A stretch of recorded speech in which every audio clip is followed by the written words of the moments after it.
Media మిత్రులందరికీ నమస్కారం. భారతదేశంలో అనేక ప్రాంతీయ పార్టీలు ఉన్నాయి, కానీ కేవలం ఒక తెలుగుదేశం పార్టీకే కార్యకర్తలు ఉన్నారు.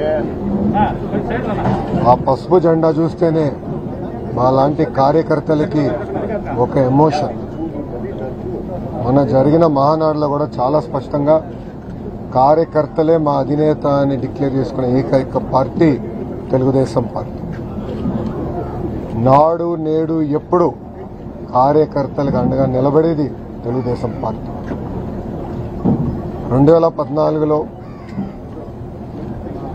ఆనాటి మహానాడులో కార్యకర్తలకు ప్రత్యేకంగా సంక్షేమ నిధి ఏర్పాటు చేద్దామని ప్రతిపాదించినప్పుడు ఇక్కడున్న పెద్దలతో సోమిరెడ్డి చంద్రమోహన్ రెడ్డి గారితో సహా చంద్రబాబు నాయుడు గారు అన్నాడు, ఒక నిధే కాదు ఒక విభాగం ఏర్పాటు చేయండి, కార్యకర్తల్ని మీరు ఆదుకోవాల్సిన బాధ్యత మీరు తీసుకోండి అని నాకు చెప్తాం జరిగింది. ఇప్పటికీ కార్యకర్తల సంక్షేమం కోసం 135 కోట్ల రూపాయలు ఒక తెలుగుదేశం పార్టీ ఖర్చు పెట్టింది. అంతేకాకుండా గతంలో ఫ్యాక్షన్ దాడిలో ఆనాటి పాలకులు మా కార్యకర్తలను చంపేస్తే వాళ్ళ పిల్లలు మళ్ళీ ఫ్యాక్షన్లోకి వెళ్ళకూడదని హైదరాబాద్లో ఒక మోడల్ స్కూల్ ఏర్పాటు చేసి ఆ పిల్లలకి కార్పొరేట్ స్థాయి పాఠాలు చెప్పించి ప్రయోజకులుగా కూడా మార్చడం జరిగింది. నా యువగలం పాదయాత్రలో కూడా నేను కల్లారా చూసా. ఆనాడు ప్రభాకరన్ని వాళ్ళ పిల్లల ముందల్ని నరికి చంపేస్తే ఆ పిల్లలందరినీ పార్టీ చదివించి ఈరోజు వాళ్ళు సెటిల్ అయ్యారు. ఒకరు డెలాయిట్లో ఒకరు ఎక్సెంచర్లో, ఇట్లా అనేక అద్భుతమైన కంపెనీలో వాళ్ళు పనిచేసే పరిస్థితికి వచ్చారు. ఈరోజు మీ అందరు తెలుసు, సుబ్బానాయుడు అన్న మన దగ్గర లేరు, మనందరం కోల్పోయాం. ఒక క్రమశిక్షణ పట్టుదలకి మారు పేరు సుబ్బానాయుడు అన్న. నేను ప్రత్యక్ష రాజకీయాల్లోకి 2013లో వచ్చాను. పెద్దలతో నేను ఎప్పుడు చర్చించిన మాట్లాడాను. సుబ్బానాయుడు గారితో దగ్గరగా ఉండేవాళ్ళం, నవ్వుతూ మాట్లాడుకునేవాళ్ళం. ఇద్దరికి ఆవేశం కనుక ఇద్దరు రూమ్లో కూర్చొని తిట్టుకునేవాళ్ళం. కానీ ఎప్పుడు జై తెలుగుదేశం అనే ఒకే ఒక పదంతో ముందరికి కాదు. మొన్న కేబినెట్ మీటింగ్ పూర్తయింది. అప్పుడే మా మంగళగిరి నియోజకవర్గంలో ఫోన్ చేసి ఇట్లా సుబ్బానాయుడు అందరికి బ్రెయిన్ స్ట్రోక్ వచ్చింది, ఇట్లా ఆసుపత్రిలో చేర్చామని చెప్పిన వెంటనే నేను పరిగెత్తుకుంటూ వెళ్ళి కుటుంబాన్ని కలిశాను. అంతేకాకుండా డాక్టర్లు కూడా చెప్పాం, బెస్ట్ ట్రీట్మెంట్ ఎక్కడుందో తీసుకొద్దాం, సుబ్బానాయుడు గారిని మనం కాపాడుకోవాలని కూడా చెప్తాం జరిగింది.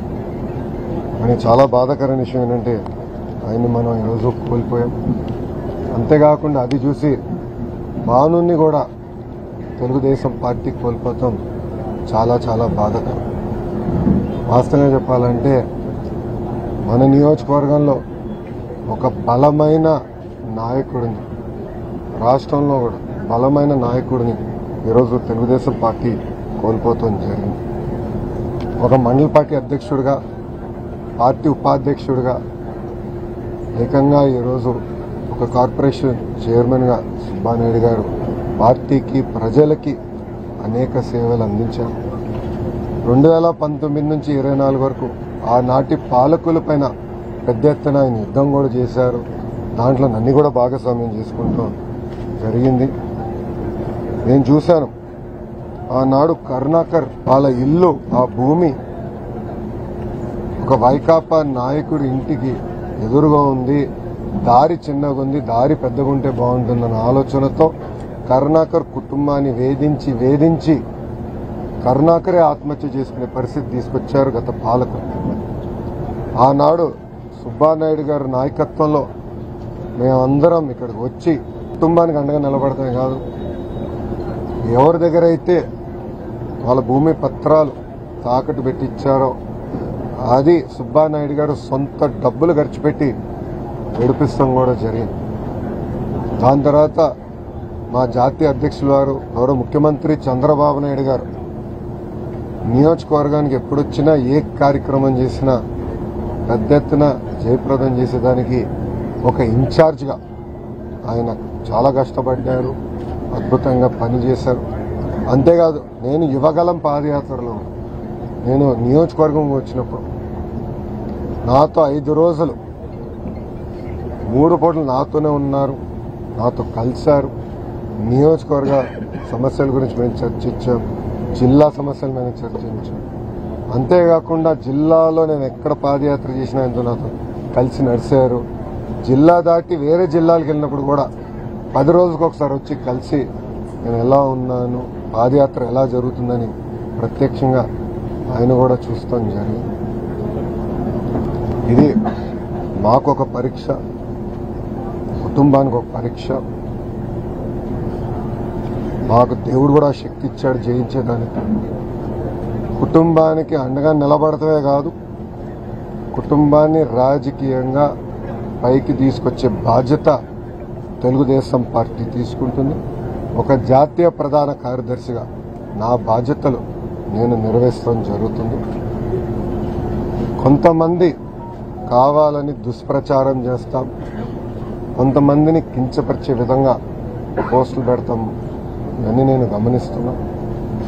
దీని వెనకాల ఎవరున్నా చాలా కఠినమైన నిర్ణయం తీసుకుంటాం, యాక్షన్లో చూపిస్తాం. కుటుంబం కష్టంలో ఉన్నప్పుడు అండగా నిలబడాల్సిన బాధ్యత అందరిపైన ఉంటుంది, సమాజంలో ఎవరున్నా వాళ్ళపైన ఉంటుంది. నాకు కొన్ని వివరాలు కూడా ఇచ్చారు, తప్పనిసరిగా దానిపైన మేము రివ్యూ చేసుకుని కఠినమైన యాక్షన్ కూడా తీసుకుంటాం. కుటుంబానికి అండగా నిలబడతాం, రాజకీయంగా పైకి తీసుకొచ్చే బాధ్యత వ్యక్తిగతంగా నేను తీసుకుంటానని కుటుంబానికి చెప్పాను. ఇప్పుడు కార్యకర్తలందరూ కూడా తెలియజేస్తున్నారు. నేను సెలవు తీసుకున్నాను. అందరికీ నమస్కారం.